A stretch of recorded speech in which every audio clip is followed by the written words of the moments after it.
जी start करते हैं हम चैप्टर नंबर 2 आपके सामने है।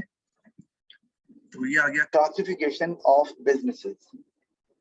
तो उसमें पहले लेवल्स ऑफ बिजनेस एक्टिविटी हैं। उसमें हमारे पास ये आपने ज्योग्राफी में भी पढ़ा हुआ है, इकोनॉमिक्स में भी पढ़ा हुआ है और अब बिजनेस में भी ये मौजूद है। Primary, secondary and tertiary activities. तो मुझे आप जल्दी से डिफरेंशिएट कर दोगे क्योंकि आपने पढ़ा हुआ है ऑलरेडी नो अबाउट इट। तो हम शुरू करते हैं स्टार्टिंग फ्रॉम प्राइमरी। इसके लिए क्या कीवर्ड है जो होना जरूरी है या वर्ड्स हैं? Extraction and use of natural resources. जी बिल्कुल, यही extraction of natural resources, that is the right word. और प्राइमरी में यही होता है, चाहे वो कुछ भी आप यूज भी हम बाद का इस्तेमाल कर लेते हैं क्योंकि एक्सट्रैक्शन तो चलो माइनिंग हो रही है, वुड कटिंग में भी आप चले उसमें ये नेचुरल रिसोर्स ही होता है फॉरेस्ट। और इसी तरह से अगर आप फार्मिंग में चले जाते हैं तो वो भी जमीन से, सॉइल से ही निकलता है। लेकिन उसके अलावा जो आपके पास लाइफ स्टॉक है तो वो भी, जैसे कि आपका पोल्ट्री फार्म है फॉर एग्जांपल, तो वो भी इसी में ही आ रहा है क्योंकि वो भी नेचुरली ही एग्जिस्ट करते हैं दुनिया में। तो उनको फिर फर्दर प्रोसेसिंग के लिए इस्तेमाल किया जाता है, लेकिन वो प्राइमरी में नहीं होता।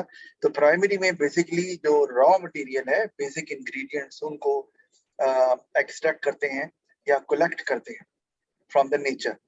अब वो नेचर सॉइल भी हो सकती है, जो वो इवन सी भी हो सकता है, वो भी ज़ाहिर इसी में ही आ रहा है। फॉरेस्ट भी हो सकते हैं। ओके, तो प्राइमरी में ये बात हो गई। तो सेकेंडरी में क्या होता है जी? Manufacturing of goods and services ठीक है, ये using the raw materials produced in primary sector. बिल्कुल सही है, क्योंकि आपको जैसे मैंने बताया कि प्राइमरी सेक्टर में हम एक्सट्रैक्ट करते हैं, कलेक्ट करते हैं बेसिक इंग्रेडिएंट्स या रॉ मटेरियल। तो ये काम है प्राइमरी में। और ये जो रॉ मटेरियल है या जो इंग्रेडिएंट्स हैं, they are used in the secondary sector in the manufacturing process. या एक और वर्ड है जो इस्तेमाल होता है, वो है प्रोसेसिंग। वो क्यों? क्योंकि अगर आप इमेजिन करो कि आप फर्ज किया कि आपके ना पोटैटो के फार्म्स हैं, तो अब पोटैटो आप ठीक है ग्रो कर रहे हैं, तो दैट इज प्राइमरी। ठीक है, अब पोटैटो को फर्दर प्रोसेस किया जाता है टू मेक चिप्स। अब वो मैन्युफैक्चरिंग नहीं बोलते ना उसको। तो ये एक और वर्ड है ऑल्टरनेटिवली जो इस्तेमाल हो सकता है, मैन्युफैक्चरिंग या प्रोसेसिंग। हम बोलते भी है, कहते हैं जी प्रोसेस फूड अच्छा नहीं होता। प्रोसेस फूड जो पहले ही आपने प्रोसेस से गुजार के उसमें केमिकल्स ऐड किए हुए हैं, प्रिजर्वेटिव्स ऐड किए हुए हैं, तो it's not good for human health. तो वो प्रोसेसिंग जो है ना, वो या मैन्युफैक्चरिंग, वो सेकेंडरी सेक्टर में हो रही है। अगर बेसिक इंग्रेडिएंट्स हैं, अगर कोई फूड आइटम बनाना है तो प्रोसेसिंग होगी। और अगर कोई आपने फर्नीचर बनाना है, कोई कार बनानी है और कोई सम अदर पर्पस के लिए इस्तेमाल करना है, तो मैन्युफैक्चरिंग का वर्ड इस्तेमाल करते हैं। तो ये बात ठीक है कि secondary sector uses items collected or extracted or produced in the primary sector as basic ingredients or raw material to produce further goods and services. अच्छा, फिर tertiary sector आता है, तो उसमें क्या होता है जी? It includes services. Services, तो बेसिकली इसके लिए जो वर्ड है वो है provision of services। मतलब tertiary sector में nothing, no good is produced. Simple as that. No manufacturing is done, no processing is done. तो टर्शरी में सिर्फ सर्विसेज को प्रोवाइड किया जाता है, जिसको हम बोलते हैं प्रोविजन ऑफ सर्विसेज। तो अब उसमें हमारे पास सर्विस एक तो हमें जो यहाँ पे आपको पिक्चर में नजर आ रहा है, that is what we call retailing. That is one type of service that is provided in the tertiary sector. मतलब रिटेलिंग में क्या होता है भला बताओ? सर वो जो कस्टमर्स आते हैं उनको जो बेचते हैं प्रोडक्ट्स। जी वेरी गुड। इसका मतलब है जितने भी रिटेल आउटलेट्स हैं, हम बोलते हैं retail outlets, shops from where we buy items of our need, वो सारे के सारे they are in retailing business. either you are buying furniture, car, cell phone, there is a bookshops, you are buying stationery item from somewhere. So all are examples of retailing business, and retailing is just one part of tertiary sector. Tertiary sector में, और ये भी एक service provide कर रहे हैं ना कि दे मेक द गुड्स और item available for the people at the place which is convenient to them, तो आसानी से वहां से बाय कर लेते हैं, बनाते वो कुछ नहीं।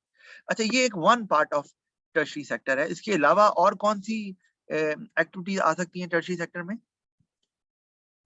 Banking, very good, travel banking, agency. Very good. Travel agent वो भी आपको सर्विसेज ही प्रोवाइड करता है, बैंक भी यही काम करता है। No processing, manufacturing is done, very good.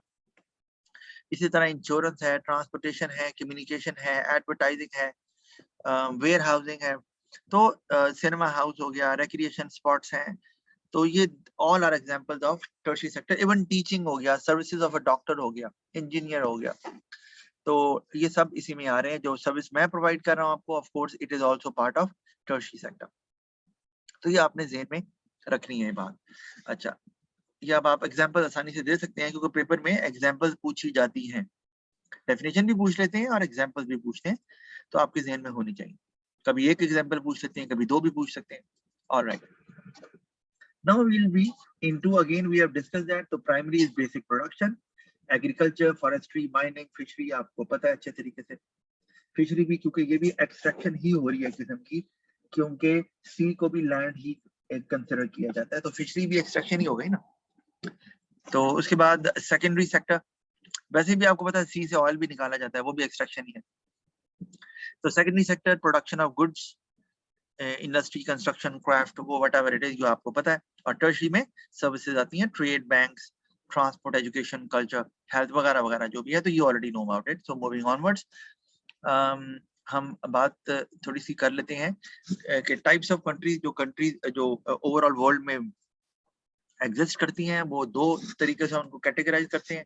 एक डेवलप्ड कंट्रीज है और एक डेवलपिंग कंट्रीज है। तो डेवलप्ड कंट्रीज वो हैं कि who have already achieved very high living standard for their people, और डेवलपिंग में या तो बहुत लो है भी या फिर वो they are trying to achieve that level, तो वो डेवलपिंग कंट्रीज में आ जाता है।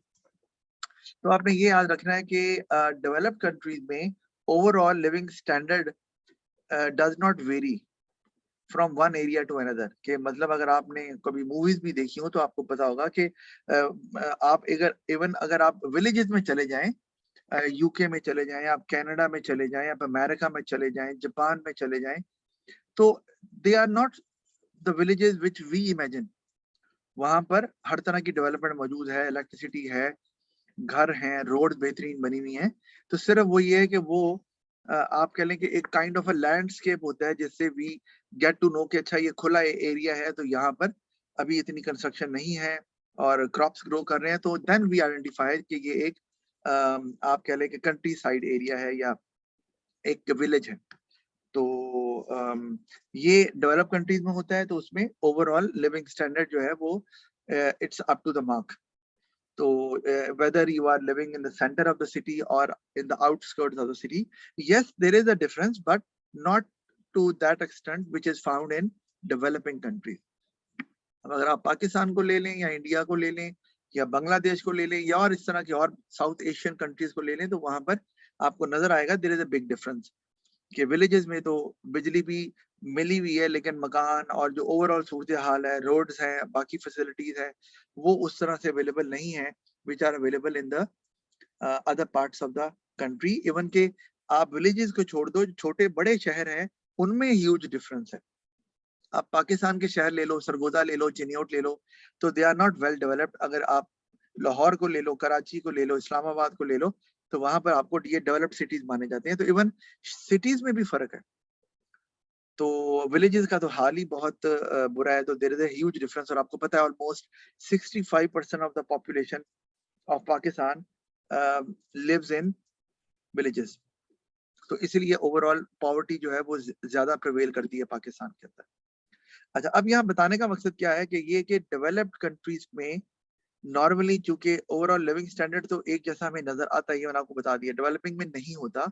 उसमें there is a huge contrast between people living in big cities and the people living in smaller cities और विलेजेस। ये बात मैंने आपको बता दी। तो इससे रिलेटेड अब ये आप गौर करें तो ये मैप में आपको डेवलप्ड कंट्रीज नजर आ रहे हैं रेड और बाकी दूसरा जो कलर है वो डेवलपिंग कंट्रीज के लिए। बहरहाल मैं ज्योग्राफी तो आपको नहीं पढ़ा रहा यहाँ पर, लेकिन आपको ये बताना जरूर था क्योंकि इस पे भी कुछ ना कुछ पूछा जा सकता है। अच्छा, आगे अगर हम चलते हैं तो आगे ये चीज के क्योंकि हमने डेवलप्ड और डेवलपिंग कंट्रीज की बात की है, तो वो हम बात करें तो ये जो आपकी इंपॉर्टेंस है ना सेक्टर्स की, हमने पढ़ा है प्राइमरी, सेकेंडरी, टर्शियरी, इनकी इंपॉर्टेंस वेरी करती है significantly from country to country, और वो डिपेंड करता है कि वो कंट्री डेवलप्ड है या डेवलपिंग है। तो वो हमें पता है कि डेवलप्ड और डेवलपिंग में डिफरेंस है, और तो उस वजह से जो इम्पोर्टेंस है डिफरेंट बिजनेस एक्टिविटीज की, जो सेक्टर्स हैं प्राइमरी, सेकेंडरी, टर्शियरी, उनमें भी फिर डिफरेंस आ जाता है। ये देखते हैं जल्दी से हम।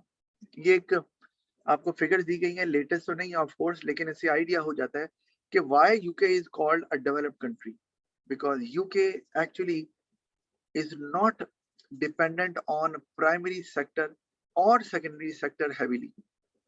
They are heavily dependent on tertiary sector. इसका मतलब टर्शियरी सेक्टर की इंपॉर्टेंस यूके में बहुत ज्यादा है, और इससे हम अंदाजा लगाते हैं कि UK is a developed country. अभी इस तरफ आते हैं ऐसा क्यों है। अब टर्शियरी सेक्टर में की इंपॉर्टेंस ज्यादा है, आप मुझे बता सकती है उसका मतलब क्या है?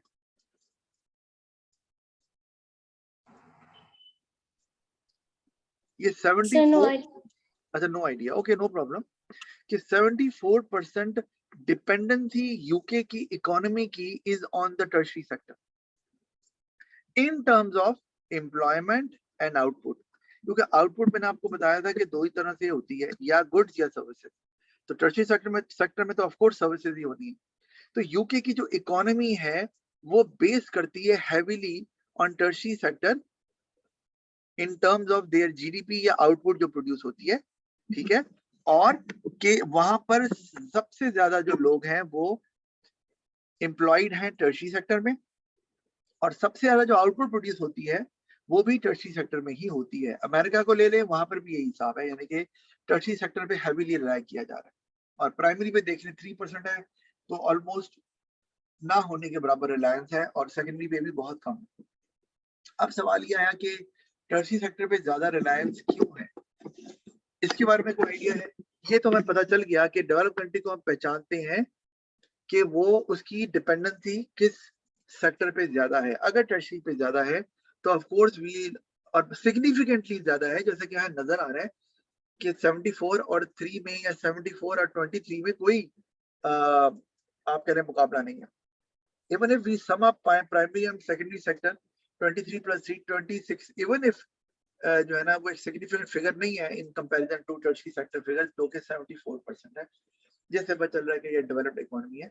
अब सवाल ये है कि एम्प्लॉयमेंट और आउटपुट के हिसाब से अगर यूके डिपेंडेंट है हेवीली ऑन टर्शियरी सेक्टर, तो ऐसा क्यों है? इसका आंसर दे सकती हो? Sir, because majority of the people over there are skilled and literate, and because of this, their income rises.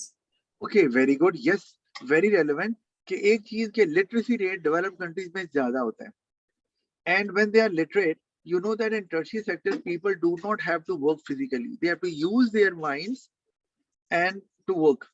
तो उसमें ऑफ कोर्स फिजिकल एफर्ट आपकी कम लगती है, एक्सर्शन कम होती है, तो they are qualified enough, they are trained, they are educated, तो और they have actually spend a lot of time in getting education.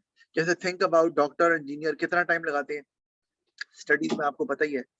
तो दे रियलाइज के why to work physically when we have actually obtained so much education and we have spent so many years for getting that education. और एक बात तो ये हो गई, तो वो relatively of course वो आसान काम है कंपेयर टू एक मजदूर जो क्या कर रहा है, ब्रिक लेयरिंग कर रहा है, या ईंटों को तोड़ रहा है, या ईंटों को कैरी करके लेके जा रहा है एक जगह दूसरी जगह। तो it's a very difficult task, specially when sun is scorching or there is scorching heat there, तो वो एक प्रॉब्लम हो सकती है जो इनको नहीं है। they work in a very clean environment, air conditioners are there and they just have to use their mind right in front of the computer screen or dealing staff member, dealing clients, that's it. अच्छा, एक तो ये वजह। दूसरा कि highly paid paid professions, और आप कह सकते हैं कि हाईएस्ट पेड प्रोफेशंस जो हैं in the whole world, they are in the tertiary sector. We can think about bankers, we can think about doctors, engineers, IT experts. So they are very highly paid. तो अब वो एक ये भी वजह आ गई कि जाहिर बात है, एक तो एफर्ट उतनी नहीं इन टर्म्स ऑफ फिजिकल एफर्ट, और पैसे कहीं ज्यादा, तो लोग वहां पर ज्यादा इसलिए जॉब करना पसंद करते हैं, वरना इतना पढ़ने का फायदा। और तीसरी चीज कि once your country develops and people get rich, they have now sufficient amount of income after meeting their necessities, so demand for tertiary sector activities increases. Think about, now people like to travel because they have extra money. People like to send their kids to good private schools, so more private schools are required, more recreation spots or hotels are required. People want to get treated in good private hospitals where every facility is there. So again, private hospitals are required as well. So now think about that, all are examples of tertiary sector: hospitals, recreation spots, restaurants, hotels, schools. So it means that is why, because the demand for tertiary sector activities increases, so of course that sector starts growing. क्योंकि primary sector की बात करें तो वो शायद एक certain level तक बढ़ता है जरूर, लेकिन उसके बाद फिर लोग टर्शियरी सेक्टर की तरफ को ज्यादा प्रेफर करते हैं. They want to spend their money on tertiary sector activities. Think about airline companies. So people like to travel na, from one country to another. They like to visit countries as well because now they have enough money.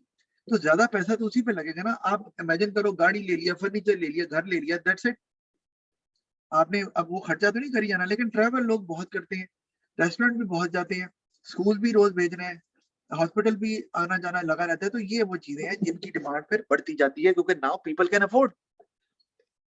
तो इसलिए फिर उनकी जब demand बढ़ती है तो आपको पता है कि बिजनेस तो है ही, उनका ऑब्जेक्टिव ही प्रॉफिट होता है.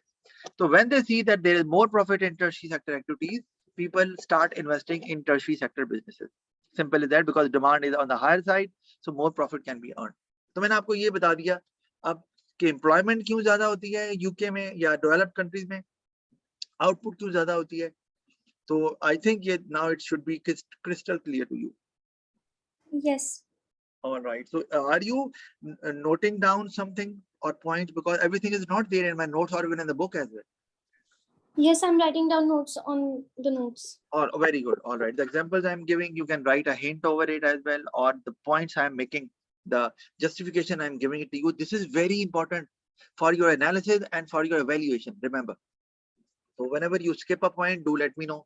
You can ask me after the class as well. No problem at all. WhatsApp is there. So whenever you are stuck somewhere while answering the question, the assignments I give it to you, तो कोई problem नहीं है, आप मुझे बता सकते हैं.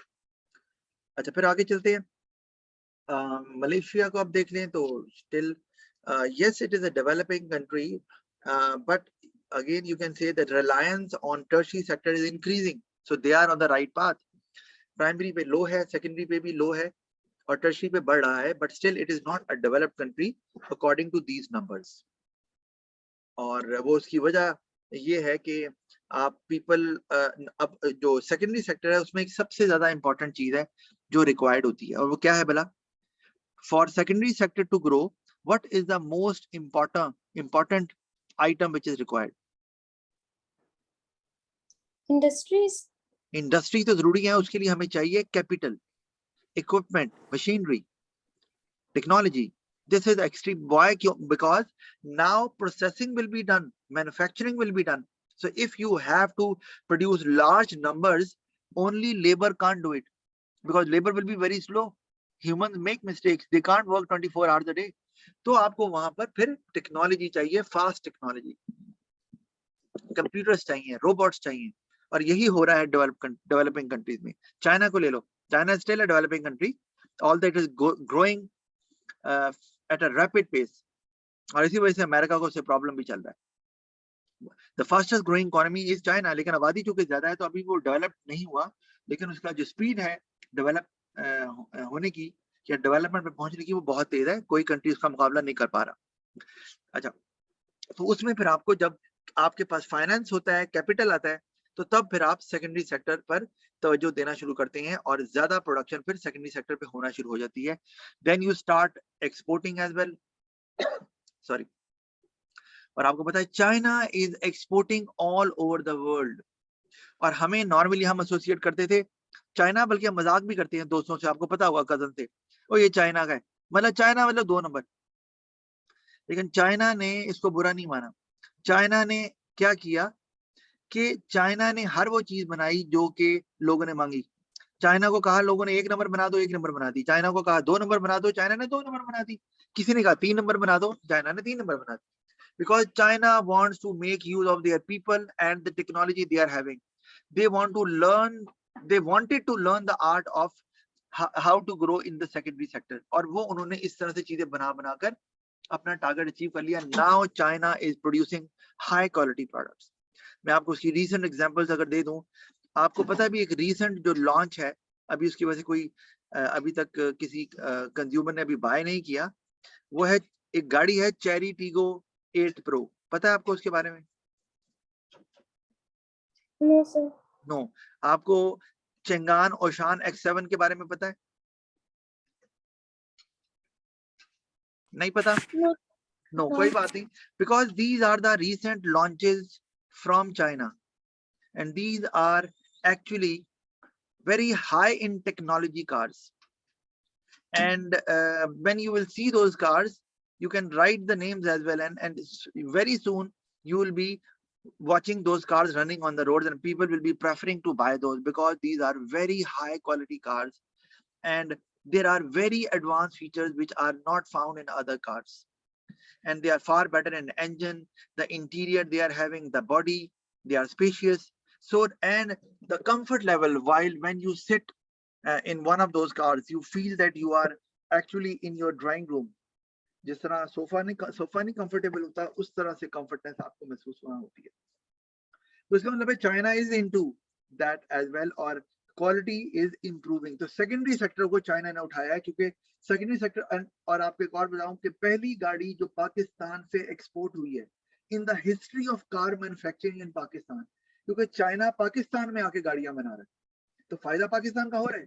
तो the first ever car exported by Pakistan which was manufactured in Pakistan, that was actually done recently, और वो ओशान X7 का पहला यूनिट एक्सपोर्ट कर दिया गया आउटसाइड पाकिस्तान. तो इससे आप इमेजिन करें, क्योंकि उन्होंने अपने सेकेंडरी सेक्टर को ग्रो करना है, तो वो चाहे अब दूसरे मुल्क में भी आ गए हैं, वो पाकिस्तान को भी फायदा हो रहा है, अपने मुल्क में तो खैर वो कर ही रहे हैं, और फिर इवेंचुअली चाइना फिर टर्शरी सेक्टर की तरफ चला जाएगा इवेंचुअली. अच्छा, फिर जिम्बाब्वे को ले लो. You know that it is an African country और प्राइमरी सेक्टर पे हेवीली रिलाई करता है. और अगर हम दोनों को अच्छा, मैं मलेशिया पे अगर बात कर लूँ तो मलेशिया में 37 और 16% दोनों को सम अप करेंगे तो आप देख लो एक सिग्निफिकेंट फिगर बन जाती है. ये ऑलमोस्ट आपका कितना बन गया 53%, तो जो कि टर्शरी सेक्टर अलोन से ज्यादा बन रहा है. तो इसलिए ये डेवलप कहलाया जा नहीं सकता वैसे भी. और जिम्बाब्वे तो फिर हेवीली प्राइमरी पे नजर आ रहा है 40% है, और सेकेंडरी को भी मिला ले तो 72% बन जाता है. तो टर्शरी सेक्टर पे सबसे कम रिलायंस है, जो शो कर रहा है कि चाइना जो है वो it's still under developed country. अब हम डेवलपिंग भी शायद ना कहें इसको, क्योंकि वो प्राइमरी पे, क्योंकि प्राइमरी में क्यों हेवीली रिलाई कर रहे हैं, क्या वजह इसकी बता सकती हो? Because reasons are important, I'm telling you in your analysis and justification. Sir, because Sorry? majority of the people are illiterate. All right. Sir, because a majority of the people. आपकी ना अच्छा होल्ड ऑन, मैं समझ गया हूँ, आपकी आवाज cut रही है. तो आप समझ गए हो, आपने कहा majority of the people they are unskilled and they are uneducated, so of course they are raw labor, they are having raw labor. तो वो raw जो labor force उनके पास मौजूद है, उससे वो सिर्फ खेतों में ही काम करा सकते हैं या प्राइमरी सेक्टर में ही काम हो सकता है, ये वजह है. तो unless until they get training, they get education, they get skills, they can't work in secondary sector or tertiary sector. तो यही एक रीजन है. और एक और बड़ी वजह, जिम्बाब्वे लैक्स कैपिटल, उनके पास या अंडर डेवलप्ड कंट्रीज के पास कैपिटल नहीं होता, टेक्नोलॉजी नहीं होती, इक्विपमेंट मशीनरी नहीं होती, तो सेकेंडरी सेक्टर में जाने का सवाल ही पैदा नहीं होता इनके बगैर. I hope you got it now, और आप अच्छे से इसको इंटरप्रेट कर सकते हैं. Yes. All right, moving onwards, public sector जिससे आप वाकिफ ही हैं कि these are organizations that are owned by local or national government, profits are used in the organization, यानी कि इसे गवर्नमेंट ओन करती है, रन भी गवर्नमेंट करती है। मैं ऐसे तीन वर्ड इस्तेमाल करता हूँ, owned, run and managed by government।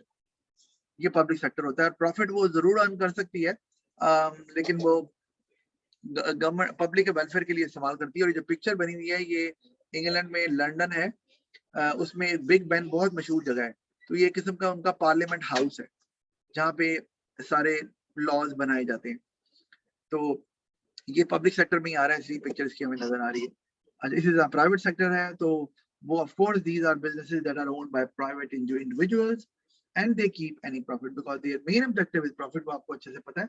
तो प्राइवेट सेक्टर कोई बिजनेस नहीं होता। Private sector includes all those businesses whose primary objective is to earn profit, and it is run by individuals or private people.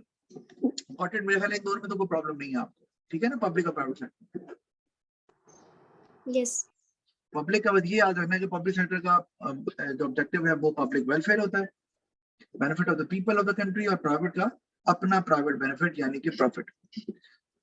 अच्छा, मैं इसको वापस जल्दी से ले जाऊं नोट्स की तरफ भी कि हमारे पास हमने ये पढ़ लिया है primary secondary tertiary change in importance भी हम पढ़ चुके हैं। मैंने आपको बता दिया है। इसमें बस दो वर्ड्स हैं जो आपके ज़हन में होने चाहिए और क्योंकि पेपर में वो पूछ सकते हैं। वो एक है ये वाला वर्ड, डी इंडस्ट्रियलाइजेशन। ये क्या होती है कि when secondary sector loses its importance. मैंने लिखा भी हुआ है। इसका मतलब ये नहीं है कि सेकेंडरी सेक्टर तबाह हो रहा है। उसका मतलब है कि now demand for tertiary sector activity is increasing, so people are finding jobs in tertiary sector because now they are getting education. People are looking for services in the tertiary sector. They are demanding for it because now they have higher incomes. तो उससे importance secondary sector की कम हो रही है कि now people and businesses they are not investing in secondary sector. वो अब invest कर रहे हैं सेकेंडरी में स्विच करके। तो इस प्रोसेस को बोलते हैं डी इंडस्ट्रियलाइजेशन। और ये कहां पर होती है? ये होती है डेवलप्ड कंट्रीज में, कि जब एक कंट्री डेवलपिंग से डेवलपमेंट की तरफ स्विच करता है तो वो उसको हम बोलते हैं इस प्रोसेस को डी इंडस्ट्रियलाइजेशन। तो ये नेगेटिव वर्ड नहीं है, बज़ाहिर लगता है, ऐसा है नहीं। अच्छा जी, ये बात हो चुकी है। फिर मिक्स इकोनॉमी की बहुत बात होती रही है आपके इकोनॉमिक्स में भी, और आपको अच्छे से पता है क्या होती है, बता दो।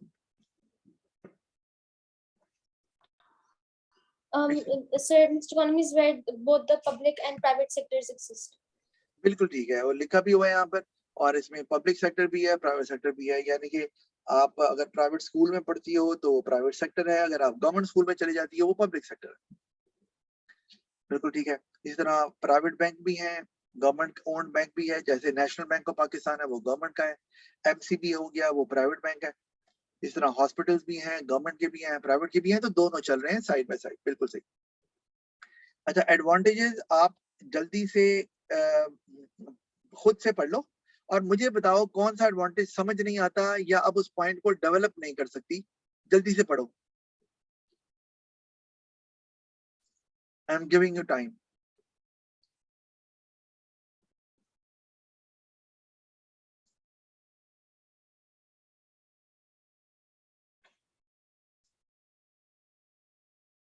अच्छा, मैं बारी बारी जरा पूछ लेता हूँ, होल्ड ऑन, कि वो ज्यादा बेहतर है मेरे ख्याल में। कि poor people can afford to buy from public sector at a reasonable price, ये लिखा हुआ है। इसकी डेवलपमेंट क्या होगी आगे फर्दर करनी हो तो? क्योंकि इससे तो आपको एक ही पॉइंट मिलेगा नॉलेज का। अगर एनालिसिस का नंबर गेन करना है तो नहीं मिलेगा ना। क्या करें? Any idea?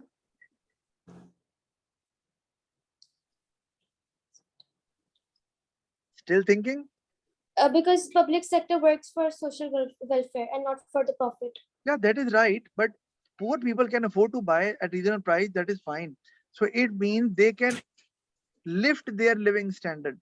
Now they will be able to buy more items.